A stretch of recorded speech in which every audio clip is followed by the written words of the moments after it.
Hello students, welcome to our YouTube channel your BSc guide. आज के इस video में हम बीए बीएससी फर्स्ट सेमेस्टर के कंप्यूटर साइंस के जो हमारा यूनिट 2 चल रहा था उसका ये क्लास नंबर 4 है। यूनिट 1 और यूनिट 2 के क्लास 1, 2, 3 को मैंने ऑलरेडी पढ़ा दिया हुआ है। अगर आपने नहीं देखा है तो आप मेरे चैनल पे जाएंगे, प्लेलिस्ट वाला सेक्शन ओपन करेंगे, आपको प्लेलिस्ट मिल जाएगी BA BSc first semester computer की। उसमें जब आप देखेंगे तो सबसे पहले मैंने सिलेबस कराया हुआ है, फिर most important chapter unit topic कराए हुए, फिर सीक्वेंस वाइज सारे लेक्चर दिए गए हैं। तो आप क्लासेस ज़रूर अटेंड कर लीजिएगा, पिछले की क्लासेस नहीं अटेंड कर रहे हैं, ठीक। और नोट्स नहीं बना रहे हैं तो नोट्स भी बनाते हुए चलिएगा। आज जो है क्लास नंबर 4 है। इसमें हम लोग जो आउटपुट और इनपुट डिवाइसेस पढ़ रहे थे उसमें आगे का जो एक टॉपिक है वो है बैकिंग स्टोरेज। ये अलग से टॉपिक है, इनपुट आउटपुट डिवाइसेस के बाद अलग से टॉपिक है बैकिंग स्टोरेज। अब ये बैकिंग स्टोरेज होता क्या है? Backing storage devices are where you can store data permanently. Backing storage एक तरह का डिवाइस होता है जहाँ पर हम डेटा को, इंफॉर्मेशन को परमानेंटली स्टोर करके रखते हैं। जो अंडरलाइन है वो ही इम्पॉर्टेंट है, वही आप लोग नोट्स में भी लिखेंगे। तो इसके पहले की जितनी भी क्लासेस हुई उसको भी आप नोट्स बनाते हुए चलिएगा और देखिएगा लास्ट में आप लोगों के लिए यही नोट्स बहुत ही ज़्यादा यूज़फुल होने वाली है। क्योंकि जब मैं आप लोगों को मोस्ट इम्पॉर्टेंट क्वेश्चंस कराऊंगी तो उसमें जो आंसर्स होंगे वही यही में से नोट्स में से लिखने होंगे। तो बाकी मैं आप लोगों को बताऊंगी, तब तक के लिए आप नोट्स बनाते हुए चलिए। This means that data is held when the computer is switched off and can be loaded on to a computer system when required. इसमें कह रहा है कि बैकिंग स्टोरेज डिवाइस एक तरह का ऐसा डिवाइस है जहाँ पर डेटा को हम परमानेंटली स्टोर तो कर सकते हैं। अगर कंप्यूटर हमारा ऑफ भी हो जाता है तो हमारा डेटा कहीं भी जाएगा नहीं, कंप्यूटर में वही लोडेड रहेगा और जब हमें इसे ज़रूरत पड़ेगी तब जा कर के हम लोग इसको निकाल लेंगे। The hardware that store the data are called backing storage media. जो हार्डवेयर डेटा को स्टोर करता है उसको क्या कहते हैं? बैकिंग स्टोरेज मीडिया कहते हैं। जिसका एमसीक्यूज क्वेश्चन है उसके लिए ये पूछ सकता है, ठीक। अंडरलाइन कर लीजिएगा, या आपके पास बुक है तो उससे भी पढ़ सकते हैं। The media are put into backing storage devices. जो मीडिया होती है बैकिंग स्टोरेज डिवाइसेस में ही हम लोग पुट करते हैं। अब इसमें आगे देखते हैं। इसमें बहुत सारी चीज़ें दी गई हैं लेकिन आप लोगों को पढ़ने की ज़रूरत नहीं है। अगर आप इसको पूरा पढ़ेंगे ना तो आप लोगों का पूरा टाइम वेस्ट होने वाला है, क्योंकि यहाँ से क्वेश्चन बनते नहीं हैं। जितना इंपॉर्टेंट था बैकिंग स्टोरेज डिवाइस की डिफिनीशन वगैरह तो उतना आप लोग पढ़ लीजिएगा। बाकी स्क्रीनशॉट लेना चाहें तो ले सकते हैं, फिर बाद में अगर एक बार रीड करना चाहें तो उसको कर सकते हैं, ठीक। फ्लॉपी डिस्क वगैरह इससे क्वेश्चन नहीं बनते हैं, इसीलिए मैं आप लोगों को नहीं बता रही हूँ। बाकी मैं आप लोगों को दिखा दे रही हूँ कि आप देख लीजिए, एक बार पढ़ना चाहे तो पढ़ सकते हैं। बाकी जो मैं मोस्ट इंपॉर्टेंट क्वेश्चन बता दूँगी उससे आप लोगों को काम हो जाने वाला है। और नोट्स बहुत ही ज़्यादा इंपॉर्टेंट है, क्लास को समझना इज़ मोस्ट इंपॉर्टेंट। इसी से आपको आंसर्स मिलेंगे, कैसे लिखना है, क्या करना है, सब बताऊँगी, ठीक। अब जो एक टॉपिक है स्पेशलाइज्ड इनपुट आउटपुट डिवाइस, छोटा सा टॉपिक है। एक टॉपिक ये है और एक टॉपिक ये है current family of CPU use in computer. इसको ध्यान से देखिए पहले। इसमें कह रहा है कि जो स्पेशलाइज्ड इनपुट और आउटपुट डिवाइस है, कुछ इनपुट और आउटपुट डिवाइसेस है जो कि कुछ स्पेशल लोगों के लिए बनाए गए हैं, उसको देखते हैं। Voice recognisation is use for people enable to type. जो वॉइस रिकॉग्नाइजेशन वाला है ये एक ऐसा डिवाइस है जिसमें पीपल या तो लिख नहीं पाता है तो वो बोल करके भी लिख सकता है। This is often use by able bodies people who may be working in such a way that they can not type as their hands are busy. For example people driving, जैसे कि कोई पीपल ड्राइविंग कर रहा है तो वो उस time पे टाइप नहीं कर सकते। तो वॉइस रिकॉग्नाइजेशन एक ऐसा डिवाइस है जिसके थ्रू हम बोल करके उसमें वो टाइप हो जाएगा, ठीक। हम बोलते जाएंगे और वो टाइप होता चला जाएगा, ठीक। ये ऐसा इनपुट डिवाइस है। इसके बाद keyboard can be modified and braille keyboard have design for the visual impaired. These people may also make use of voice output system that tell the user what you should would you would see on screen. इसमें कह रहे हैं एक तरह का keyboard बनाया गया है जिसमें ब्रेली कीबोर्ड्स भी है, जो लोग देख नहीं सकते हैं तो वो लोग कुछ फील करके भी टाइपिंग कर सके, ऐसे टाइप के बनाया गया है। और वॉइस के लिए भी बनाया गया है कि जैसे कि हम लोग बोल सकेंगे और वही टाइप होता चला जाएगा। तो ये वाला सिस्टम भी अच्छा है। तो ये पूछ सकता है कि कुछ स्पेशल लोगों के लिए कैसे क्या सिस्टम्स बनाए गए हैं, तो उसमें आप लोग ये लिख सकते हैं। फिर अब जो हमारा नेक्स्ट टॉपिक है वो है current family of CPU used in computer. इसमें कह रहा है अ फ्यू ईयर एगो, बहुत साल पहले, it was easy to choose a processor. बहुत ही ईजी होता था कि हम किसी भी प्रोसेसर को ईजिली चूज़ कर सके। AMD and Intel each produces 2 series of procedure named as main stream line and budget line processor. मतलब जो AMD और इंटेल थे उन्होंने 2 सीरीज़ के प्रोसेसर को लॉन्च किया था। कौन सा? मेन स्ट्रीम लाइन था और बजट लाइन प्रोसेसर था। At that time only a limited range of processor speed our available. उस टाइम पे बहुत ही कम टाइप के प्रोसेसर जिसकी स्पीड कम थी वो अवेलेबल था। ठीक, इसमें अंदर आता है कि करंट फैमिली ऑफ CPU में क्या कंप्यूटर में यूज़ होता है। अब जो यहाँ से स्टार्ट होने वाला प्रॉब्लम सॉल्विंग, यहाँ से काफ़ी ज़्यादा इंपॉर्टेंट है क्योंकि इससे लॉन्ग में क्वेश्चन बन सकते हैं कि प्रॉब्लम सॉल्विंग क्या होता है। तो इसको मैं आप लोगों को बताऊँगी। फिर इसके बाद फ्रेम्स वाला है, कैसे इसको प्रॉब्लम को सॉल्व करते हैं, वो सारे इसमें स्टेप्स भी दिए गए हैं। तो स्टार्ट करते हैं सबसे पहले यहाँ से, इंट्रोडक्शन टू प्रॉब्लम सॉल्विंग। इसको अच्छे से समझिएगा। प्रॉब्लम सॉल्विंग का मतलब कोई हमारे पास प्रॉब्लम दे दिया जाएगा, क्वेश्चन दे दिया जाएगा, उसको हमें सॉल्व करना है। तो क्वेश्चन पूछ सकता है कि डिफ़ाइन करो आप लोग प्रॉब्लम सॉल्विंग होता क्या है। तो कुछ पॉइंट्स हैं इसमें लिख देना, ज़्यादा कुछ इसमें नहीं है। इसमें समझिए, everyone must have felt at least once in his or her life how wonderful it would be if we could solve a problem at hand perfectly without much difficulty or even with some difficulties। इसमें कह रहे हैं बहुत सारे लोग जो होते हैं, चाहे वो लड़की हो चाहे लड़का हो, तो वो अपने आप को बहुत ही ग्रेटफुल महसूस करते हैं, बहुत ही वंडरफुल महसूस करते हैं कि उनके पास प्रॉब्लम आई और वो सॉल्व कर ले, चाहे वो हैंड से करे या हैंड से करते। मतलब अगर हमें मैथमेटिकल प्रॉब्लम सॉल्व करनी है तो हमें रिटन ही सॉल्व करनी पड़ेगी ना। तो बहुत सारे लोग ऐसे होते हैं कि उनको ये अपॉर्चुनिटी मिली कि उन्हें प्रॉब्लम मिला तो वो सॉल्व कर सके। अब वो प्रॉब्लम सॉल्व करने जाएंगे तो कुछ ना कुछ उसके अंदर डिफ़िकल्टी आएगी, और डिफ़िकल्टीज़ को भी पार करके जब प्रॉब्लम सॉल्व होती है तो उससे हम कह सकते हैं कि ये हमारे पास एक great opportunity है। Unfortunately, the problem solving is an art at this point, and there are no universal approaches one can take to solving problem। वही चीज़ कह रहा है कि जो प्रॉब्लम सॉल्विंग है एक तरह का आर्ट है जिसे भी कोई यूनिवर्सल नहीं है। मतलब एक तरह का यूनिवर्सल है ही नहीं कि मतलब ये सॉल्व नहीं हो सकता। कोई भी तरह की प्रॉब्लम हो, चाहे लाइफ की प्रॉब्लम हो चाहे मैथमेटिकल प्रॉब्लम हो, हर चीज़ का एक सॉल्यूशन है। तो आप लोग एक लाइन में इसको, 2-3 लाइन में इसको डिफ़ाइन कर सकते हैं, कुछ अपने से भी लिख सकते हैं। बाकी और सारी चीज़ दी गई है, मुझे नहीं लगता कि और भी सारी चीज़ इसमें लिखनी चाहिए, क्योंकि जो मेन कॉन्सेप्ट बस इतना समझिए कि किसी भी तरह का यूनिवर्सल में, कोई भी तरह का यूनिवर्स में किसी भी तरह की प्रॉब्लम हो, उसका सॉल्यूशन निश्चय है, चाहे उसके लिए कितनी भी डिफ़िकल्टीज़ आपको फेस करनी पड़े।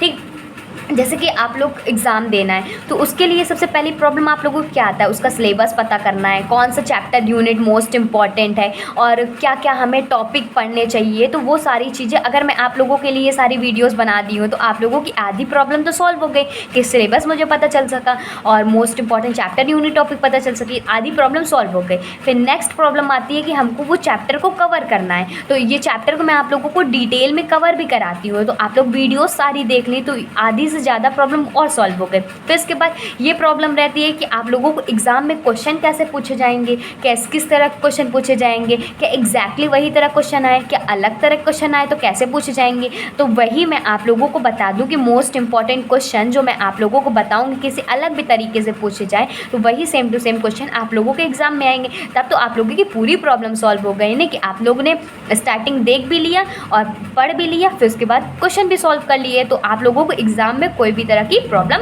नहीं होगी। तो यही होता है प्रॉब्लम सॉल्विंग। सिंपल लैंग्वेज में आप लोगों को समझा दिए ताकि आप लोगों को अच्छे से समझ में आ जाए। ठीक, फिर उसके बाद जो है एक टॉपिक है, उसका नाम है a framework for problem solving, मतलब कह रहा है कि एक तरह का फ्रेमवर्क बता दो प्रॉब्लम सॉल्विंग के लिए क्या क्या चीज़ की ज़रूरत होती है। सबसे पहले अंडरस्टैंडिंग द प्रॉब्लम, सबसे पहले हमें प्रॉब्लम को समझना पड़ेगा, प्रॉब्लम क्या कहती है, प्रॉब्लम किस बारे में है, ठीक, तो ये हमें समझना पड़ेगा। फिर उसके बाद making a plan of solution, अब हमें ये सॉल्यूशन मतलब सबसे पहले तो हमारे पास प्रॉब्लम आ गई, अब उसका कुछ ना कुछ सॉल्यूशन निकालना है ना, सॉल्व करना है ना, तो वही सारी चीज़ कह रहा है कि एक प्लान बनाना पड़ेगा उसको सॉल्व करने के लिए। फिर कह रहा है कैरिंग आउट द प्लान, अब प्लान तो बना लिया, एक जैसे कि एक घर बनाने जाते हैं तो पहले हम देखते हैं किस तरह का घर बनाना है, घर से समझिए हमारे पास प्रॉब्लम है कि हमें एक घर बनाना है, ठीक, तो उसके लिए एक प्लान बनाना पड़ेगा, मतलब एक मैप तैयार करना पड़ेगा उसके अकॉर्डिंग कि हमें मैप के थ्रू हमें एक प्लान बना लिया कि ऐसा ऐसा घर बनेगा, ठीक। अब मैप बनाने से घर बन तो थोड़ी ना गया, तो क्या कह रहा है कैरिंग आउट द प्लान, अब उस प्लान को कैरी करना है, मतलब वर्क कराना है, ठीक। तो इसके बाद लुकिंग बैक वेरीफाइंग, अब चौथा होता है कि अब फिर से देखो क्या वो सारी प्लान्स को फॉलो कर रहा है कि नहीं कर रहा है, वेरीफाई करना पड़ता है। तो यही सारी चीज़ें हैं, एक घर के माध्यम से आप लोग अच्छे से समझ गए होंगे। बाकी इसमें और भी चीज़ें हैं, each of the first 2 phases is going to explain below a little more in detail, वही चीज़ कह रहे हैं 2 फेजेस को बताया गया कि डिटेल में क्या करना है, कैसे करना है, और फेज़ 3 और फेज़ 4 जो है वो बताता है सेल्फ एक्सप्लेनेटरी, इसमें कह रहा है कि मतलब कैरी आउट करना है प्लान को, वही सारी चीज़ें दी गई हैं। सबसे पहली चीज़ समझते हैं अंडरस्टैंडिंग द प्रॉब्लम, इसको अच्छे समझिए। Needless to say that if you do not understand the problem you can never solve it, इसमें कह रहा है कि अगर आप प्रॉब्लम को समझ ही ना पाएँ, सबसे पहली चीज़ होती है कि प्रॉब्लम को समझना, अगर आपने प्रॉब्लम को समझ ही ना पाएँ तो आप लोग उसको कैसे सॉल्व करेंगे। It is also often true that if you really understand the problem you can see a solution, अगर आप सच में अच्छे तरीके से ही प्रॉब्लम को समझ जाते हैं तो आप लोग इसका सॉल्यूशन भी निकाल ले जाएंगे। फिर उसके बाद क्या कह रहे हैं, below are some of the things that can help to understand a problem, कुछ चीज़ें दी गई हैं जिसके थ्रू आप लोग प्रॉब्लम को सॉल्व कर सकते हैं। जैसे कि extract the principal part of the problem, जो उसका जो प्रिंसिपल पार्ट है, जो मेन पार्ट है उसका, वो सबसे पहले निकालो कि ये प्रॉब्लम मेन पार्ट क्या पूछा क्या जा रहा है। अगर आपसे कंप्यूटर के बारे में पूछा जा रहा है तो आप ये समझिए कि किसके बारे में पूछा जा रहा है, तो वही चीज़ इसमें कह रहा है। जैसे कि for find type problem such है, जैसे कि हमें कोई फाइंड करना है, किसी चीज़ की वैल्यू निकालना है, जैसे क्या कह रहा है, find the principal and return for a given investment unknowns data, तो वही सारी चीज़ें करनी है कि इसमें प्रॉब्लम को सॉल्व कैसे करना है, उसका जो मेन पार्ट है उसको निकालना है। फिर और भी unknowns data condition and proof of the, इसको पढ़ लीजिएगा आप लोग, बाकी चीज़ मैं आप लोगों को बता दी हूँ। मेन पार्ट यही है कि जो उसका प्रॉब्लम है दी गई है उसका जो प्रिंसिपल पार्ट है उसको निकालना है, जैसे कि कंप्यूटर में ये सारी चीज़ें होगी, ठीक। फिर consult definition for unfamiliar often even familiar terminologies, मतलब इसमें क्या कह रहा है कि कुछ ना कुछ उसके ऊपर डिफिनीशंस बैठेगी, कैसे मतलब उसमें कैसे लगाएंगे कि क्या चीज़ ये लगाएंगे तो ये हमारा सॉल्व हो जाएगा, तो वही सारी चीज़ें की है। कंस्ट्रक्ट 1 और 2 simple example to illustrate what the problem say, अब प्रॉब्लम को हमें समझना है तो कुछ ना कुछ उसको, जैसे कि हमें कंप्यूटर के बारे में ही प्रॉब्लम दी गई है कि कंप्यूटर का क्वेश्चन बताना है, तो सबसे पहले पूछा गया कि कंप्यूटर का जो मेन पार्ट है, जो प्रिंसिपल पार्ट है वो है कंप्यूटर के बारे में बताना है। अब इसमें कह रहा है कुछ इसकी डिफिनीशन दी जाएगी कि इसको हम अगर हम डिफ़ाइन कर दें तो ये प्रॉब्लम शायद सॉल्व हो सकती है, तो इससे भी हम डिटरमाइन कर सकते हैं, या तो ये देख सकते हैं कि 1 या 2 सिंपल एग्जांपल देख सकते हैं कि उसके थ्रू प्रॉब्लम से हमें समझ में आ जाए। प्रॉब्लम में और सारी चीज़ें पूछी गई तो कुछ एग्जाम्पल के थ्रू भी हम प्रॉब्लम को समझ सकते हैं। अब आगे देखते हैं इसमें।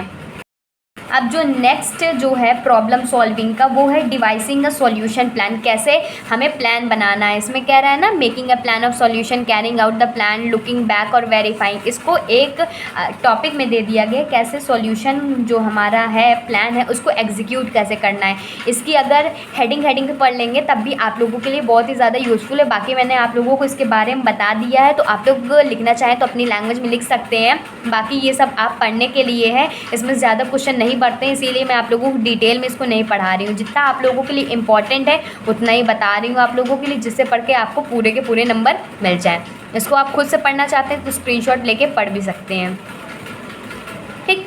अब इसमें आगे और भी चीज़ दी गई है, प्रूफ ऑफ और दिया गया है ट्रांसफॉर्म, वर्किंग, सिंप्लीफाई, ये सारी चीज़ें दी गई है। अब जो इसके बाद आता है 7 स्टेप टू प्रॉब्लम सॉल्विंग, ये बहुत ही ज़्यादा इंपॉर्टेंट है और यहाँ से लॉन्ग क्वेश्चन डायरेक्टली बनते हैं, तो इसको देखिएगा, इसको डिटेल में पढ़ाऊँगी। यहाँ से क्वेश्चन नहीं बनते इसीलिए मैंने उसको स्किप करवा दिया है, या कह सकते हो कि सिर्फ हेडिंग भी याद रखेंगे तब भी आप लोगों के लिए यूज़फुल है, और बाकी मैं आप लोगों को सब कुछ बता ही चुकी हूँ कैसे क्या होता है। फिर अब देखिए 7 स्टेप टू प्रॉब्लम सॉल्विंग, मतलब 7 ऐसे स्टेप है जिससे थ्रू हम प्रॉब्लम को बहुत ही आसानी से सॉल्व कर सकते हैं। सबसे पहला स्टेप है define and identify the problem. सबसे पहले हम प्रॉब्लम को आइडेंटिफाई करेंगे, या कह सकते हो डिफाइन करना है हमें प्रॉब्लम को। फिर उसके बाद कह रहे हैं एनालाइज द प्रॉब्लम, प्रॉब्लम को पूरी तरीके से छानबीन करेंगे, एनालाइज करेंगे। फिर उसके बाद आइडेंटिफाइंग पॉसिबल सॉल्यूशन, उसका क्या पॉसिबल सॉल्यूशन हो सकता है वो निकालेंगे। फिर है सेलेक्टिंग द बेस्ट सॉल्यूशन, अब पॉसिबल सॉल्यूशन तो 3-4 हो सकते हैं, अब बेस्ट सॉल्यूशन कौन सा है वो देखेंगे। फिर इवैल्यूएटिंग सॉल्यूशन, लेकिन अब वो बेस्ट सॉल्यूशन क्या वो प्रॉब्लम का सॉल्यूशन एग्जैक्टली है कि नहीं, तो उसको इवैल्यूएट भी करेंगे।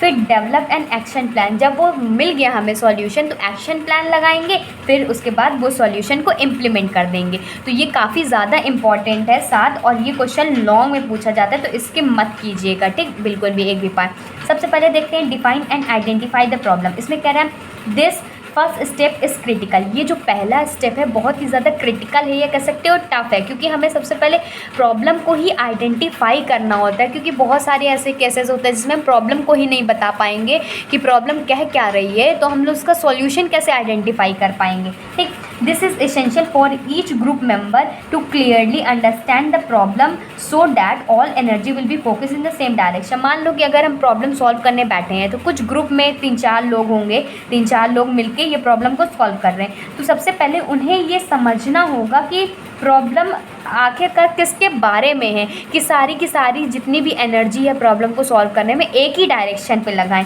ये नहीं कि कोई इधर सोच रहा है, कोई इधर सोच रहा है, कोई इधर सोच रहा है, कोई इधर, मतलब मेन कोर समझना है कि प्रॉब्लम का क्या है, कि सारी की सारी डायरेक्शन जो है एक ही डायरेक्शन पे लगाएं। इतना समझ में आ गया आप लोगों को। A good way to define the, मतलब एक अच्छा तरीका है प्रॉब्लम को डिफाइन करने का, problem is to write down the concise statement which summarize the problem and then write down where you want to be after the problem have been resolved। इसमें कह रहा है सबसे अच्छा तरीका है प्रॉब्लम को सॉल्व करने का कि वो जो प्रॉब्लम का स्टेटमेंट है उसको समराइज़ करो, या आप लोग लिख भी सकते हैं जब प्रॉब्लम को सॉल्व करने बैठो तब। It may be helpful to divide the symptoms of the problem into hard and soft data, मतलब ये बहुत ही ज़्यादा हेल्पफुल होगा कि हम प्रॉब्लम्स की ये सिम्टम्स को डिवाइड कर सके हार्ड और सॉफ्ट डेटा में। अब ये सॉफ्ट डेटा क्या होता है, जैसे कि फीलिंग्स हो गए, किसी के ओपिनियंस हो गए, किसी का ह्यूमन फैक्टर, एटीट्यूड हो गया, फ्रस्ट्रेशन हो गया, गुस्सा वाला, पर्सनालिटी होगी, कॉन्फ्लिक्ट बिहेवियर, हैजरी और इंट्यूशन, ये सारी चीज़ें हो गई सॉफ्ट डेटा में आती है इसके अंतर्गत। बाकी इसमें दीज डिवाइसेस में इंक्लूड, इसके जो अगर सॉल्व करना चाहे तो इसमें कौन कौन से डिवाइसेस लगेंगे, जैसे कि इंटरव्यू अगर लें तो किसी की पर्सनैलिटी, एटीट्यूड, फ्रस्ट्रेशन के बारे में पता चल सकता है। स्टैटिक्स है, क्वेश्चन करें, टेक्निकल एक्सपेरिमेंट करें, चेक सीट्स देखें, brain storming and focus group. इसमें एक एक चीज़ देखते हैं, जैसे कि ये एसेंशियल नहीं है, इसको कट मिस भी कर सकते हैं, इसको स्किप कर सकते हैं। डेवलप अ प्रॉब्लम स्टेटमेंट, ये सारी चीज़ ज़रूरी नहीं, बस इतना ज़रूरी है कि आप लोग कैसे प्रॉब्लम को आइडेंटिफाई करेंगे। फिर दूसरा चीज़ आता है एनालाइज द प्रॉब्लम। अब प्रॉब्लम को एनालाइज करना है, दूसरा टॉपिक है। In this stage of problem solving question should be asked and information gather and shifted, मतलब कह रहा है इस स्टेज में, प्रॉब्लम सॉल्विंग के इस स्टेज में जो क्वेश्चन होता है वो पूछा जाता है, इन्फॉर्मेशन को गैदर किया जाता है और शिफ्टेड किया जाता है, मतलब शिफ्ट किया जाता है। और क्या कह रहा है, try to view the problem from a variety of view point, not just how it affect you, मतलब try to view the problem, मतलब अलग अलग तरीके से प्रॉब्लम को देखा जाए कि उस प्रॉब्लम का क्या और सॉल्यूशन हो सकता है, क्या उसका व्यू पॉइंट है, अलग अलग पॉइंट ऑफ व्यू भी हो सकता है। मतलब कोई आदमी कोई और प्रॉब्लम के बारे में सोच रहा है, इसका सॉल्यूशन ये होगा, कोई और सोच रहा है, तो डिफरेंट पॉइंट ऑफ व्यू भी तो मैटर करता है। Think about how the issue affect other. It is essential to spend some time researching the problem. कुछ टाइम भी उसमें हम लोग स्पेंड करते हैं। फिर उसके बाद आता है तीसरा पॉइंट आता है आइडेंटिफाइंग पॉसिबल सॉल्यूशन, मतलब अब हम तीसरी कंडीशन में देखेंगे कि पॉसिबल सॉल्यूशन क्या क्या हो सकते हैं। तो सबसे पहले आइडिया जनरेशन टेक्निक्स, सबसे पहले आइडिया आना चाहिए। तो कैसे देखेंगे, the best way to have a good idea is to have a lots of idea.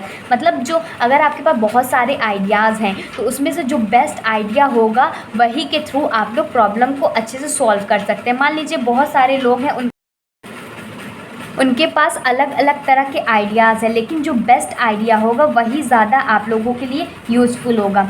Identifying possible solution of the problem to the problem is sometime refer to as finding optional solution because the goal is to complete a list of all conceivable alternatives to the problem using a variety of creative techniques. Group participant create an extensive list of possible solution। इसमें समझिए, इसमें क्या कह रहा है कि अगर हमें प्रॉब्लम का हमने एक पॉसिबल कह सकते हो कि एक अच्छा टेक्निक निकाल लिया, एक बेस्ट आइडिया निकाल लिया उस प्रॉब्लम को सॉल्व करने का, तो इसमें क्या हो सकता है कि हम लोग अलग अलग तरीके से प्रॉब्लम को देखेंगे, उसको सॉल्व करेंगे। कुछ क्रिएटिव टेक्निक से सॉल्व कर सकते हैं, मतलब किसी के दिमाग में कुछ क्रिएटिव आया, कुछ ग्रुप पार्टिसिपेंट टेक्निक से कर सकते हैं कि हम प्रॉब्लम को देखेंगे और उसको सॉल्व करेंगे। ठीक, बाकी और भी चीज़ दी गई है, तो आप लोगों के लिए इम्पॉर्टेंट नहीं है, जितना इम्पॉर्टेंट है उसको आगे देखते हैं हम।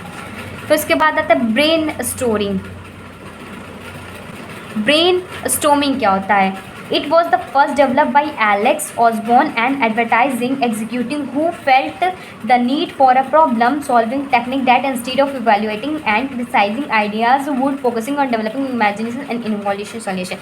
मतलब इसमें समझिए, जो ब्रेन स्टॉर्मिंग है वो पहला जो डेवलप किया गया था एलेक्स ऑसबॉर्न ने डेवलप किया था एक एडवर्टाइजिंग के रूप में, जिन्होंने देखा था कि अगर हमें प्रॉब्लम सॉल्व को, मतलब जो हम प्रॉब्लम सॉल्व करते हैं उसकी टेक्निक को अगर हमें ज़रूरत है तो उसके लिए क्या करना पड़ेगा, instead of evaluating the citizen idea.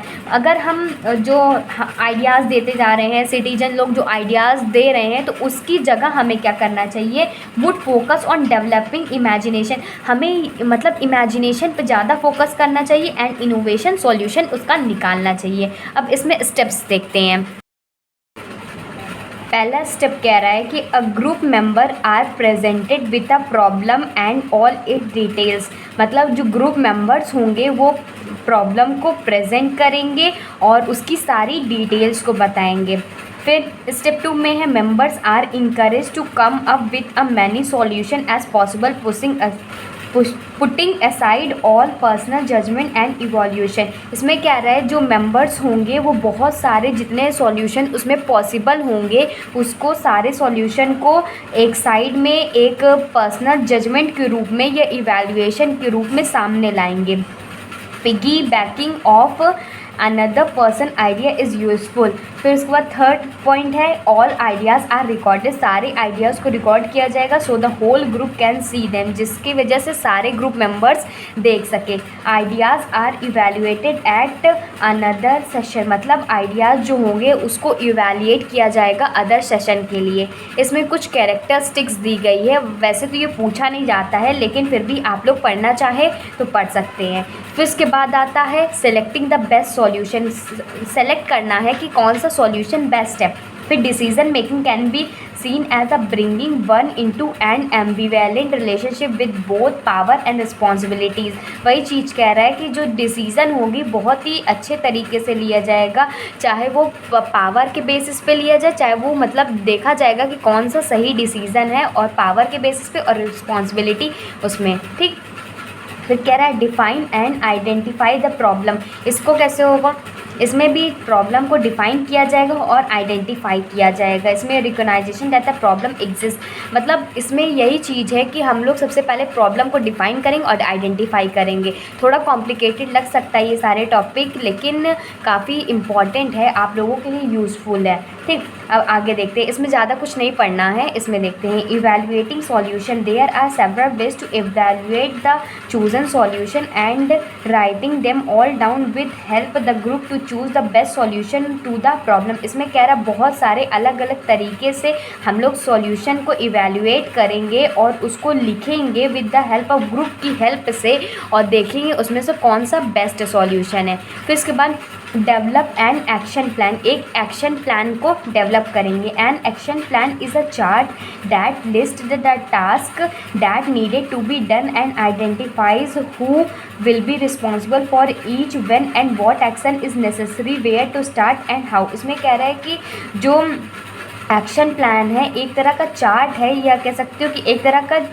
Task की लिस्ट है जिसे हमें करना है, और वो हमारे बताएगा कि कौन सा प्रॉब्लम सही है कि नहीं और कितना सही है, व्हेन एंड व्हाट एक्शन, और कौन सा एक्शन हमारे नेसेसरी है कि और कब उसको स्टार्ट करें और कैसे स्टार्ट करें। आगे देखते हैं इसमें। फिर उसके बाद ये 2 पॉइंट्स आते हैं, इसको एक बार हेडिंग के रूप में आप डाल दीजिएगा कि divide the solution into sequential task और डेवलप कॉन्टिग्रेंसी प्लान्स। ठीक, फिर उसके बाद आगे देखते हैं। सबसे इम्पॉर्टेंट ये है कि इम्प्लीमेंटेशन द सॉल्यूशन, सबसे पहले कैसे हम लोग इम्प्लीमेंट करेंगे सॉल्यूशन को। Sometime the group who choose the solution are not the one who will implement in. ऐसा ग्रुप जो होता है, कभी कभी कैसा होता है कि जो ग्रुप्स होते हैं जो कि सॉल्यूशन को चूज़ किया जाता है, वो ज़रूरी नहीं है कि वही सॉल्यूशन इम्प्लीमेंट किया जाए, जो सही सॉल्यूशन होगा उसी को इम्प्लीमेंट किया जाएगा। ठीक, showing that the problem solving process was an organise and orderly process will convince other that the solution is valid. वही चीज़ कह रहा है, जो सही होगा वही को उसमें करेंगे। कैसे कैसे इम्प्लीमेंट होता है, सबसे पहले मॉनिटरिंग करते हैं। मॉनिटरिंग कितने बेसिस पे होता है? 14 बेसिस पे होता है। ठीक, पहला क्या होता है, सबसे पहले ये समझ लेते हैं। A designated member of the group should monitor whether or not specific tasks are being performed or short-term targets are being achieved as planned. This monitoring should take place regularly until all tasks are completed. Some suggested monitoring techniques are, देखिए इसमें कह रहा है कि जो डिज़ाइनेटेड member होगा group का, वो मॉनिटर करेगा कौन सा टास्क करना है और कितने टर्म तक करना है, जिसकी वजह से हमें टारगेट अचीव हो सके। ये सारी चीज़ें वो डिसाइड करेगा, उसी के बेसिस पे कुछ टेक्निक्स लगा करके प्रॉब्लम को सॉल्व करेगा। ये दिए गए हैं tickler file, compliance report, group meeting, individual meeting, फिर customer user interview, survey and written questionnaires और quality control, spot checks, audit, walk through और रोल प्ले, ट्रेंड ग्राफ और चेक पॉइंट और action plan, personal inspection of all work और budget control और grapevine. ठीक, ये सारी चीज़ दी गई है। इसमें एक और टॉपिक आता है प्रोग्राम एरर एंड डबिंग। इसको ज़रूरत नहीं है पढ़ने की, लेकिन स्क्रीनशॉट लेना चाहें आप, पढ़ना चाहें तो पढ़ सकते हैं। बाकी ये आगे और भी चीज़ दी गई है। ठीक, तो वीडियो यहीं पर ख़त्म करते हैं। अगर कोई भी डाउट होता है तो आप कमेंट करके पूछिएगा। Goodbye and stay safe.